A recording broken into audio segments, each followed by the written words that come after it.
Je vous fais peur parce que vous ne pouvez pas me contrôler. Ni maintenant, ni jamais. Mais ce n'est pas pour ça que je suis votre ennemi. Moi, je ne vais pas rentrer dans les combines de qui que ce soit.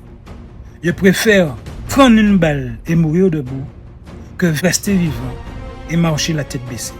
À moi, à vous. Surveille tes pensées, elles deviennent tes mots. Surveille tes mots, ils deviennent tes actes. Surveille tes actes, ils deviennent tes habitudes. Surveille tes habitudes, elles deviennent ta personnalité. Surveille ta personnalité, elle trace ton destin.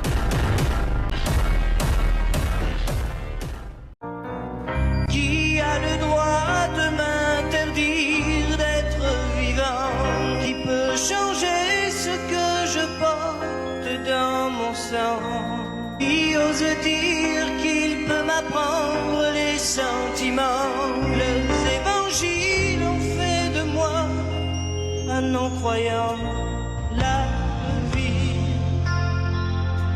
ne m'apprend rien. Lorsque Che Guevara fut capturé dans sa cachette, après avoir été trahi par un berger, l'un des soldats lui demanda avec surprise « Comment pouvez-vous trahir un homme qui a passé toute sa vie à vous défendre, vous et vos droits ?» Le berger répondit calmement « Ces combats contre l'ennemi effrayaient mes moutons. De nombreuses années auparavant, en Égypte, le grand commandant Mohamed Karim avait mené la résistance contre la campagne militaire de Napoléon. Lorsqu'il fut capturé, le tribunal le condamna à mort. Mais Napoléon le fit appeler et lui dit « Je regrette de devoir tuer un homme qui a courageusement défendu son pays. Je ne veux pas que l'histoire se souvienne de moi comme d'un assassin de héros. Je te pardonnerai si tu paies 10 000 pièces d'or en compensation des pertes subies par mon armée. » Mohamed Karim rit et répondit « Je n'ai pas autant d'argent, mais les marchands me doivent plus de 100 000 pièces d'or. » Napoléon lui accorda un sursis.